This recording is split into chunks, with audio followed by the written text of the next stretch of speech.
नहीं करेंगे। तो प्राइस के कम करने से भी कोई जरूरी नहीं है कि वो सेल ज्यादा होगा।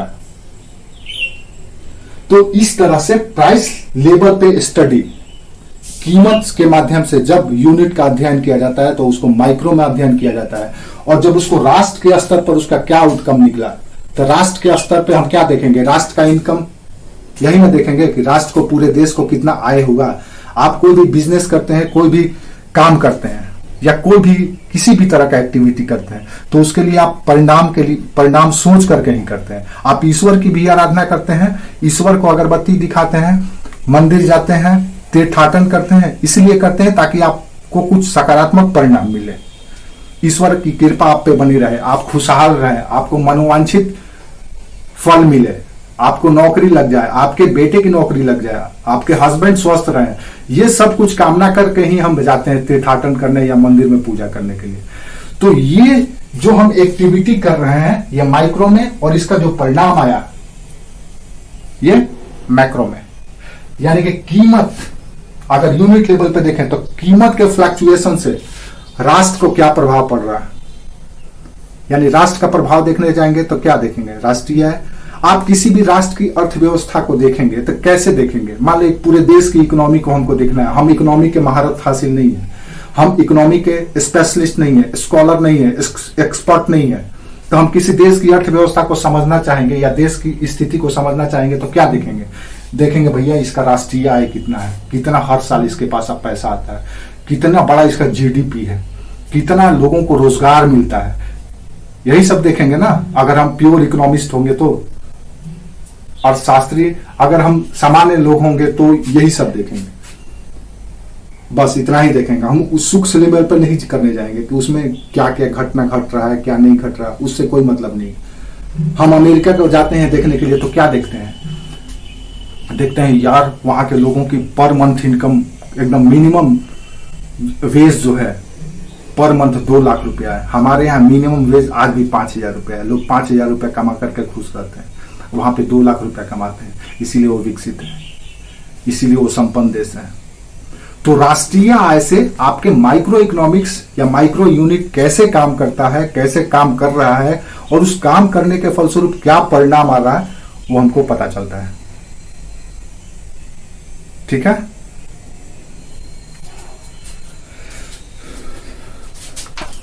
तो कीमत स्तर पर हम यूनिट लेवल पे देखते हैं, यानी माइक्रो लेवल पे देखते हैं, और राष्ट्रीय आय के स्तर पर हम उसका अध्ययन मैक्रो में करते हैं, मैक्रो में करते हैं।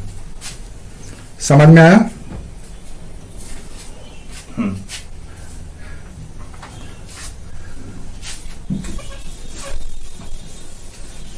ये है कुछ नहीं, आप लोग एक्चुअली में थोड़ा सा नहीं समझ पाए हैं पहले, इसीलिए आपको थोड़ा तकलीफ हो रहा है, नहीं तो है कुछ भी नहीं है, बस आप इसको अनुभव कर सकते हैं। ये आत्मनिष्ठ चीज है।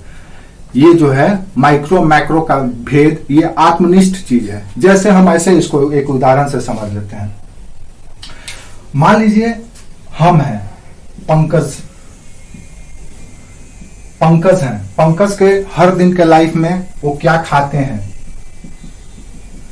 क्या पहनते हैं, क्या पढ़ते हैं, कहां जाते हैं, किसके साथ उनका रिश्ता है, मतलब दोस्त यार, कितना सोते हैं, कितना पैसा है। जब हम पंकज के बारे में अध्ययन करेंगे ये सब कुछ, तो ये सब कुछ क्या हो गया, माइक्रो हो गया, सिर्फ पंकज के बारे में। अब जब ये सब कुछ करने के बाद हमको पता चला कि इसी तरह के और भी लोग हैं, जब उन सबों का अध्ययन किए, जब उन सबों का अध्ययन करने लगे, सब क्या, जैसे कि सर्वे कैसे होता है, तो हम सबका अध्ययन करने लगे, तो क्या हो गया, मैक्रो। अब ये इस तरह के लाइफ स्टाइल का परिणाम क्या निकल रहा है पंकज के जीवन में, तो पता चला कि पंकज के जीवन में इस तरह के लाइफ स्टाइल से उनका टाइम, उनके जिंदगी का जो निजी समय है या निजी जीवन है वो पूरी तरह से चौपट है। वो हमेशा पब्लिक प्लेटफॉर्म पे रहते हैं, लोगों के पास ही रहते हैं, उपलब्ध रहते हैं। तो जब हम उसका परिणाम देखते हैं कि इसका क्या परिणाम है, उनकी निजी स्वास्थ्य कैसा है, उनका स्वास्थ्य कैसा है, उनका लाइफ स्टाइल कैसा है, जीवन स्तर या जीवन, फिर हम देखते हैं कि उनका सामाजिक प्रभाव कितना है। ये सब कुछ जैसे ही हम आकलन करने लगेंगे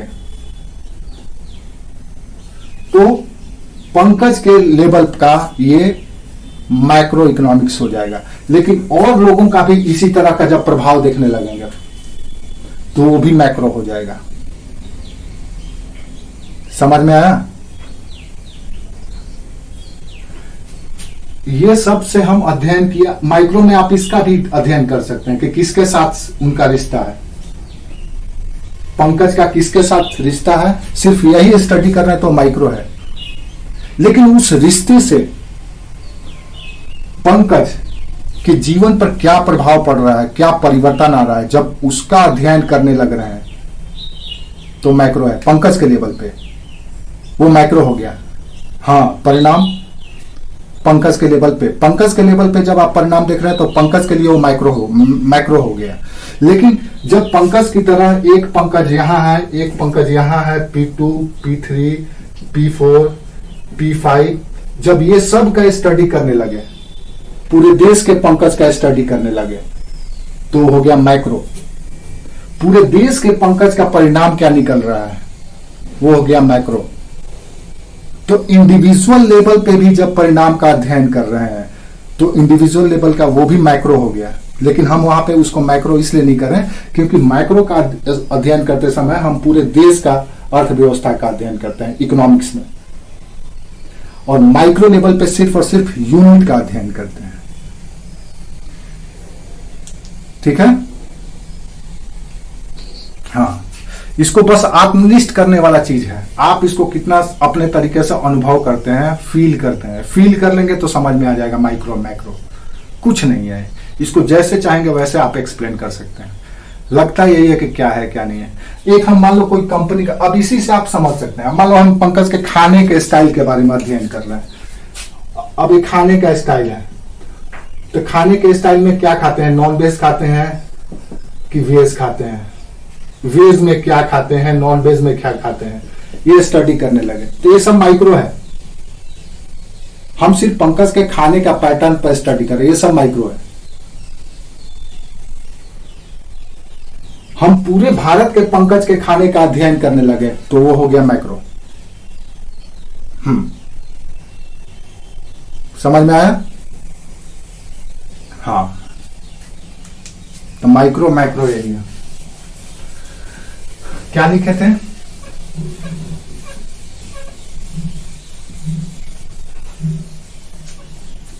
हाँ, तो मैक्रो इकोनॉमिक्स में राष्ट्रीय आय को देखा जाता है।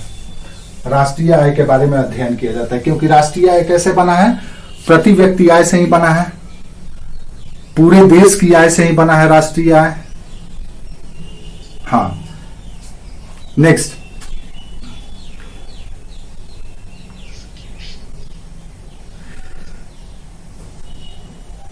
माइक्रो इकोनॉमिक्स में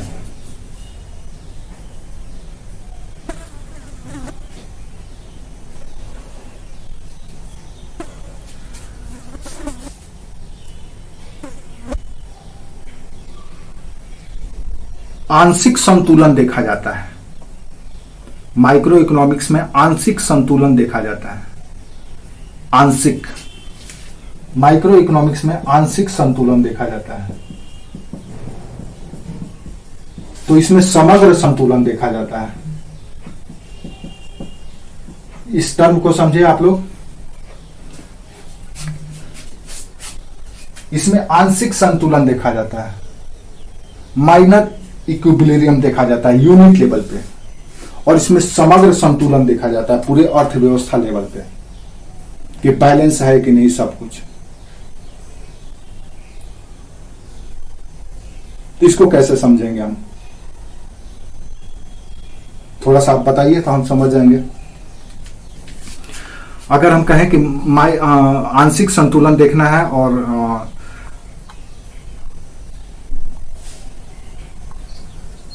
हाँ समग्र संतुलन देखना है, आप कह सकते हैं कि टोटल और पार्शियल, इसको PARTIL पार्शियल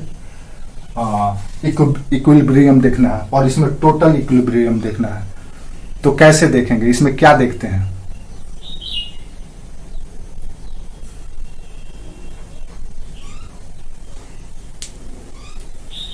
इसमें देखा जाता है, माइक्रो में एक एक चीज को देखा जाता है।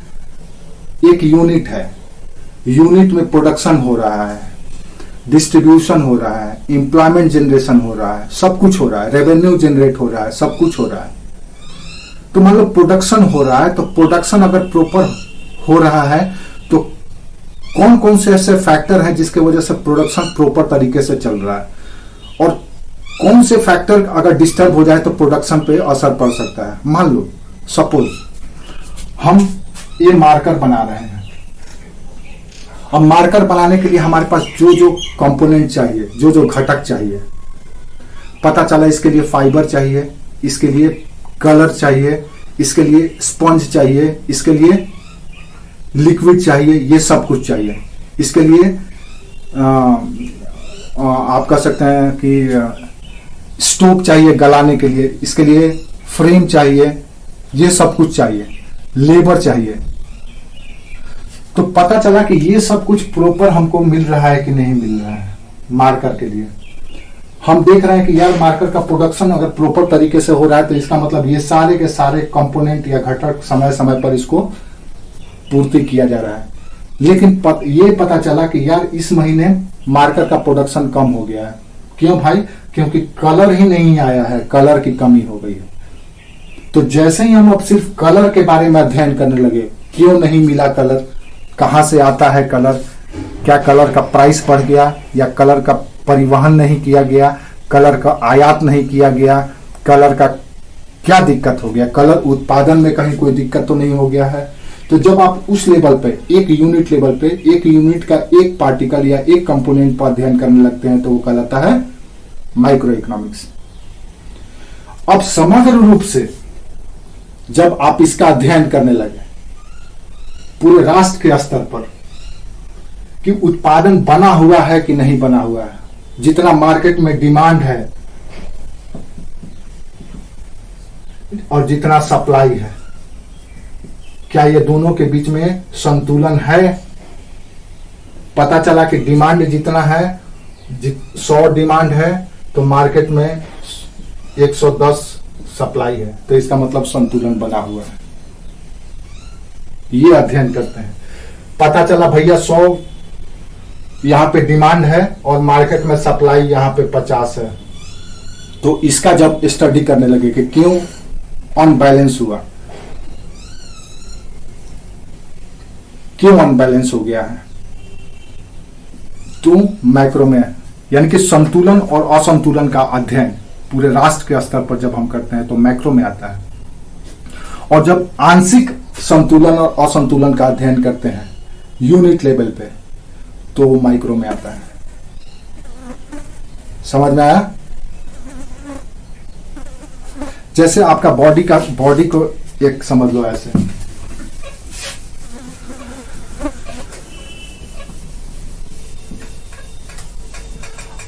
आप किसी डॉक्टर के पास गए, किसी जनरल फिजिशियन के पास गए, डॉक्टर के पास गए तो डॉक्टर क्या करेगा? आपका सबसे पहले बॉडी चेक करेगा। क्या चेक करेगा? आपका टेम्परेचर, आपका बीपी, आपका कोलेस्ट्रॉल करेगा, ये सब चेक करेगा। पता चला ये सब कुछ प्रॉपर काम कर रहा है तो ये हो गया मैक्रो।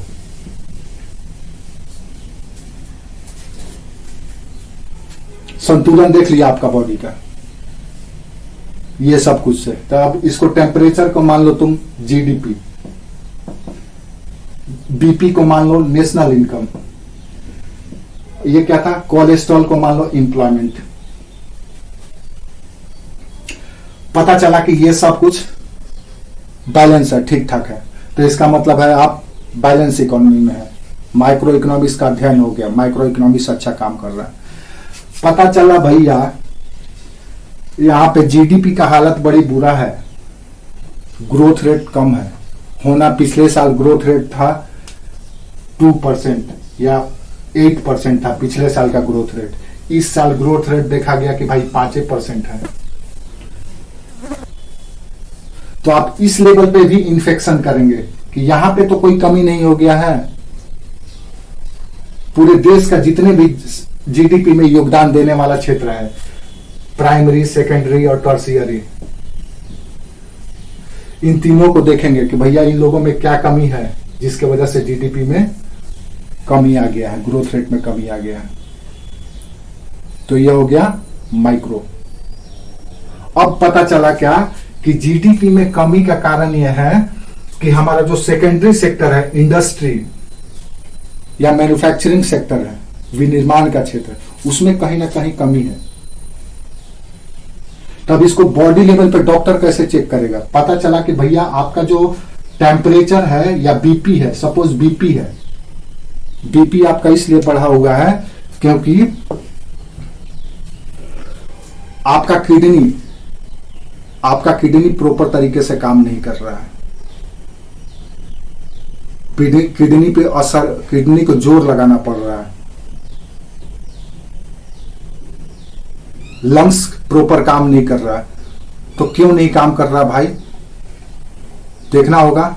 तो देखने गए तो भाई हमको ऊपर से किडनी में कुछ खराबे नहीं दिख रहा है। तब हम किडनी के सेल लेवल पे जाएंगे, कोशिका लेवल पे। कोशिका जो लिविंग यूनिट है, जीवित इकाई है, मानव का माइक्रो लिविंग यूनिट है, सूक्ष्म जीवित इकाई है, उस लेवल पे जाके देखेंगे कि वो सारा मैकेनिज्म उसका प्रॉपर काम कर रहा है। वहां पे माइटोकॉन्ड्रिया एटीपी बना रही है, वहां रेक्टोप्लाज्मा काम कर रहा है, वहां पे प्लाज्मा झिल्ली सही है, वहां पे सेल फ्यूल है। वो सब कुछ वहां पे जाकर के प्रॉपर तरीके से देखेंगे। वहां पे देखेंगे कि जीन सही तरीके से काम कर रहा है, डीएनए सही तरीके से काम कर रहा है, क्रोमोसोम है कि नहीं है, डिस्टर्ब तो नहीं हुआ है। उस लेवल पे जब जाकर के देखेंगे तो पता चलेगा कि हाँ, यहाँ का ये फलाना जीन जो था ये डिस्टर्बेंस है, इस जीन में डिस्टर्बेंस है। तो हम क्या करेंगे, जेनेटिक इंजीनियरिंग की वजह से, आनुवांशिक तकनीक के मदद से उसको ठीक करेंगे। जो डिस्टर्ब जीन होगा उसको निकाल देंगे और उसके जगह पे दूसरा बेहतर जीन को प्लांट कर देंगे। तो जैसे ही उसको प्लांट करेंगे, उसको ठीक करेंगे, हमारा सेल प्रॉपर काम करने लगेगा। सेल जैसे ही प्रॉपर काम करने लगेगा, हमारा किडनी सही तरीके से काम करने लगेगा। जैसे ही किडनी सही तरीके से काम करने लगेगा, हमारा बीपी कंट्रोल हो गया। समझ में आया? हाँ, तो आप इसको ऐसे ही समझ लो। तो अगर हम इसको इकोनॉमिक पॉइंट ऑफ व्यू से देखें कि भाई मेरा नेशनल इनकम गड़बड़ा गया है, तो नेशनल इनकम क्यों गड़बड़ा गया भाई? तो पता चला जो सेकेंडरी सेक्टर है उसका कंट्रीब्यूशन कम हो रहा है। सेकेंडरी सेक्टर का कंट्रीब्यूशन कम हो रहा है, डिस्टर्ब है। क्यों भाई? क्योंकि कोरोना पीरियड था, लोगों में डिमांड ही नहीं था। डिमांड नहीं होने की वजह से प्रोडक्शन नहीं था, या रूस और यूक्रेन में वॉर हो जाने की वजह से हमको प्रॉपर एनर्जी सप्लाई नहीं हुआ, या बायोफ्यूल हमको सप्लाई नहीं हुआ, इस वजह से प्रोडक्शन पे असर पड़ा। तो हम उसको ठीक करने जाएंगे, पूरे उसको जब ठीक कर देंगे हम, तो हमारा नेशनल इनकम सुधर जाएगा। तो आंशिक लेवल पे, माइक्रो लेवल पे ट्रीटमेंट करना, माइक्रो लेवल पे संतुलन को देखना, सूक्ष्म लेवल पे संतुलन को देखना माइक्रो इकोनॉमिक्स, और पूरे समग्र रूप से देखना मैक्रो इकोनॉमिक्स। समझ में आया? नहीं समझ में आया?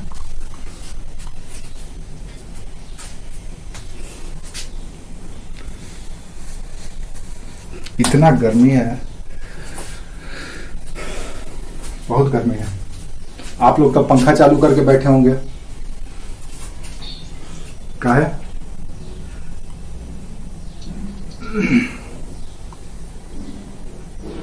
ना? हाँ, सुनने में दिक्कत हो।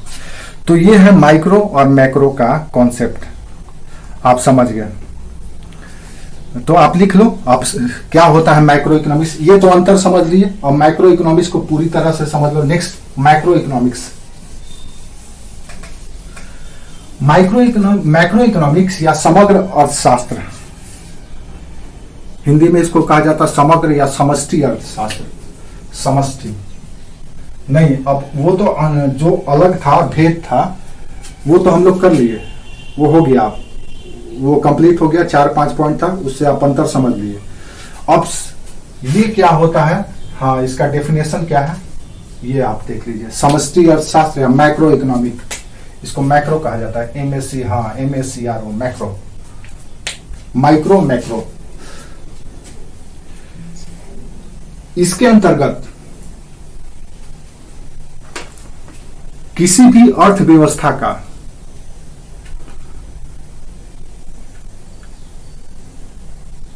मैक्रो इकोनॉमिक्स के अंतर्गत किसी भी अर्थव्यवस्था का समग्र अध्ययन किया जाता है या संपूर्ण अध्ययन किया जाता है।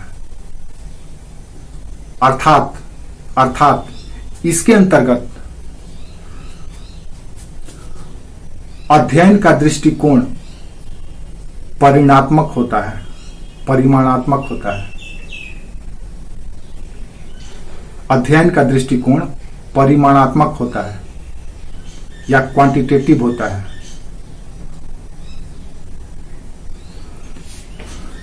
दृष्टिकोण परिमाणात्मक होता है, यानी कि उसका परिणाम क्या है उसका अध्ययन किया जाता है। इसीलिए मैक्रो इकोनॉमिक्स के अंतर्गत राष्ट्रीय आय यानी नेशनल इनकम का स्तर क्या है, राष्ट्रीय आय का अध्ययन किया जाता है, नेशनल इनकम का अध्ययन किया जाता है। और कहां से? परिमाणात्मक होता है, अर्थात इसमें अर्थव्यवस्था के परिणाम का अध्ययन किया जाता है कि परिणाम, समग्र परिणाम क्या निकला अर्थव्यवस्था। हाँ क्या बोल रही हो सुप्रिया? हाँ वेरी गुड। पहला इसमें क्या क्या अध्ययन किया जाता है, तो सबसे पहले राष्ट्रीय आय का। अगर आप नेशनल इनकम का अध्ययन कर रहे हैं, नेशनल इनकम क्या है, नेशनल इनकम में इतना फ्लक्चुएशन क्यों है, नेशनल इनकम का कंपोनेंट क्या है, नेशनल इनकम में इतना वेरिएशन क्यों हो रहा है, दूसरे देश का नेशनल इनकम क्या है, आपके देश का नेशनल इनकम क्या है, ये सब कुछ जब आप स्टडी कर रहे हैं तो हो गया मैक्रो इकोनॉमिक्स। दूसरा इसमें यह भी देखा जाता है, दूसरा पॉइंट और क्या अध्ययन किया जाता है। नेक्स्ट, रोजगार का स्तर क्या है, एम्प्लॉयमेंट जनरेशन, रोजगार का स्तर क्या है। अब आप सोचिए, ऐसे सोचिए, हम रोजगार के स्तर की बात कर रहे हैं पूरे भारत में। 130 करोड़ आबादी में से पता चला 90 करोड़ लोग एम्प्लॉय हैं, बाकी लोग अनएम्प्लॉय हैं। तो ये जो एम्प्लॉय लोग हैं वो कहां पे होंगे? माइक्रो इकोनॉमिक्स में ही तो काम कर रहे होंगे। माइक्रो इकोनॉमी या किसी यूनिट, किसी प्लांट, किसी फर्म में काम कर रहे होंगे, किसी खेत में काम कर रहे होंगे। तो माइक्रो से बनता है मैक्रो। यानी कि आपको मैक्रो को समझना है तो पहले माइक्रो को समझ लीजिए। एक पूरे परिवार को जांचना है तो किसी पूरे परिवार को जानने के लिए आपको क्या करना है, परिवार के किसी एक व्यक्ति से मिल लीजिए, उसका व्यवहार, उसका चेहरा, उसका प्रदर्शन, उसका बातचीत का शैली, उसका लुक आउट, ये सब देख लीजिएगा तो उसका परिवार का अनुमान लगा लीजिएगा कि उसका परिवार ऐसा होगा। नहीं, जैसे हम ही को कोई देखता है तक कोई भी अनुमान लगा लेता है कि इनके परिवार ऐसा होगा।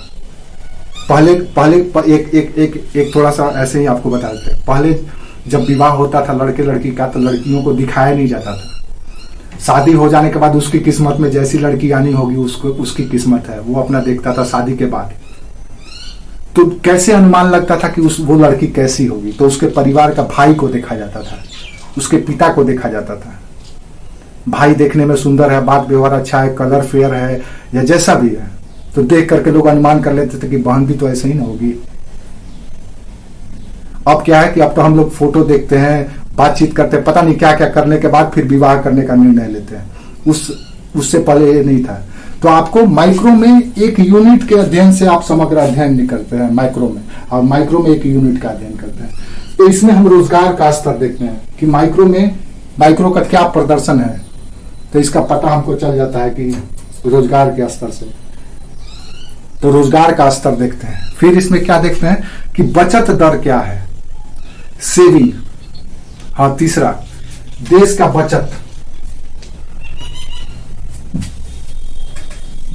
तीसरा पॉइंट, इसमें हम बचत का अध्ययन करते हैं। देश का बचत, सेविंग कितना है देश का, बचत का स्तर कितना है, क्या राष्ट्रीय आय जितना है उसमें से सारा खर्च होता है, कितना बचता है। नेक्स्ट हम इसमें देखते हैं देश में विनियोग यानी एप्रोप्रिएशन कितना है, कितना पैसा किस क्षेत्र में लगा है, कितना रोजगार किस क्षेत्र में है, कितने इंडस्ट्री किस क्षेत्र में काम करते हैं, यानी कि एप्रोप्रिएशन, विनियोग।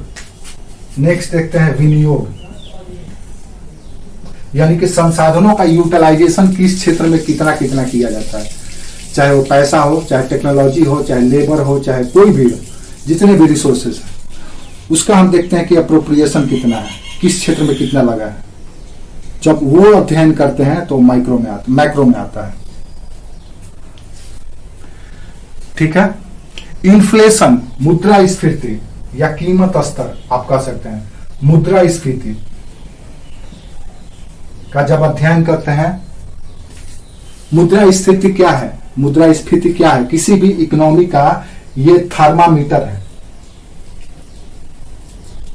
मुद्रास्फीति, इस इन्फ्लेशन क्या है, किसी भी इकोनॉमी का थर्मामीटर है।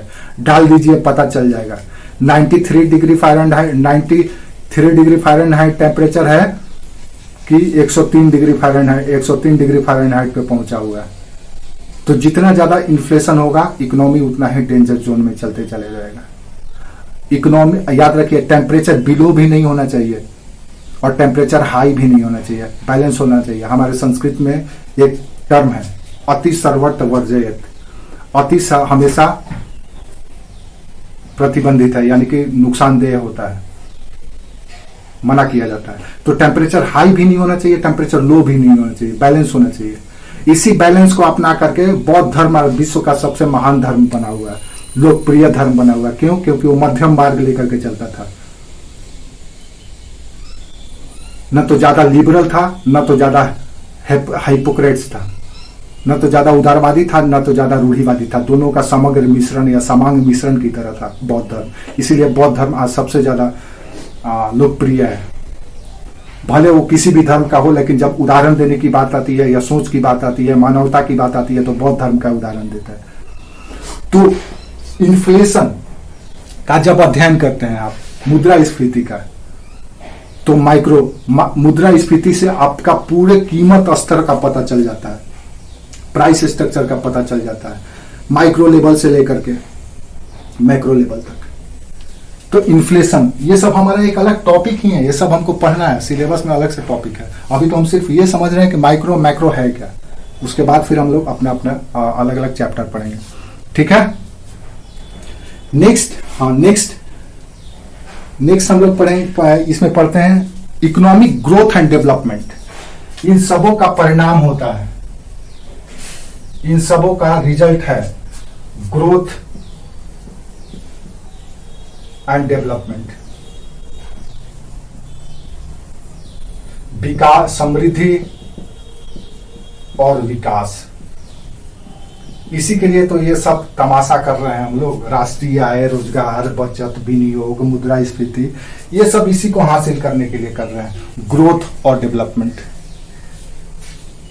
समृद्धि और विकास। अब समृद्धि क्या होता है, विकास क्या होता है, ये हम प्रीवियस क्लास में बात कर चुके हैं, लेकिन इसके बारे में और भी बात करेंगे हम लोग आगे के क्लास में, अपकमिंग क्लासेस में, जब हम लोग इस टॉपिक को छेड़ेंगे।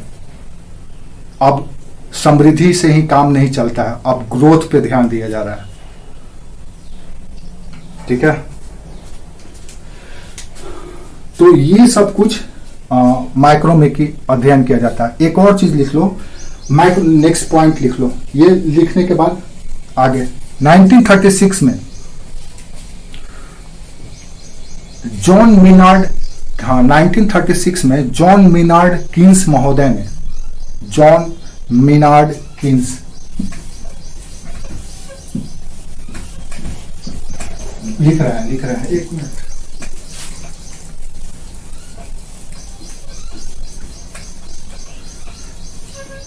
नाइनटीन 1936 में जॉन मिनार्ड किन्स ने अपनी पुस्तक the general theory of employment, interest and money, the general theory of employment यानी रोजगार, इंटरेस्ट, हाँ द जनरल थ्योरी ऑफ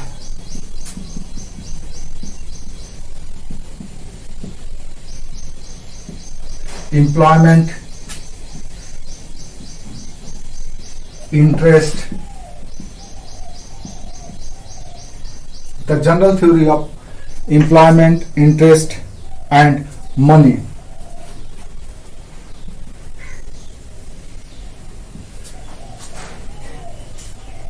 ये किताब का नाम है the general theory of employment यानी रोजगार, इंटरेस्ट और मनी। इसी में माइक्रो इकोनॉमिक्स का साइंटिफिक एनालिसिस किया था, वैज्ञानिक रूप से विश्लेषण जॉन मिनार्ड किन्स के द्वारा किया गया था। KEYNES,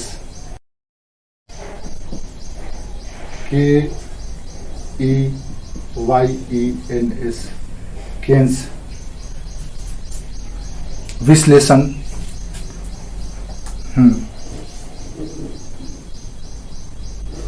किया गया था। इसी में माइक्रो मैक्रो को सबसे पहले किसने क्लासिफाई किया था? 1933 में किसने किया था? रेगनर फ्रिस ने किया था। वेरी गुड, रेगनर फ्रिस ने किया था। यह पुस्तक का नाम याद रखिएगा, बहुत ही इंपॉर्टेंट पुस्तक है जो आपको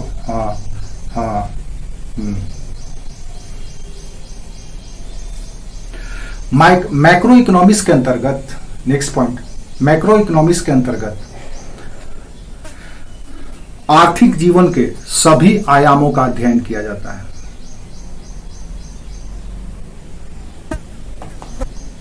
आर्थिक जीवन के सभी आयामों का अध्ययन किया जाता है। ये परिभाषा गार्डनर एकले ने दिया था। गार्डनर एकले, ACKLEY, एकले, ACKLEY, हाँ गार्डनर एकले, GARDNER, गार्डनर एकले। इन्होंने कहा कि आर्थिक जीवन के सभी आयाम, ऑल डायमेंशन का अध्ययन किया जाता है।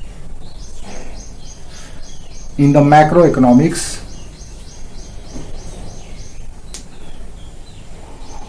all aspects are studied or analysis. सभी आयामों का अध्ययन या विश्लेषण किया जाता है मैक्रो इकोनॉमिक्स में। ये परिभाषा गार्डनर एकले का है, ACKLEY, एकले।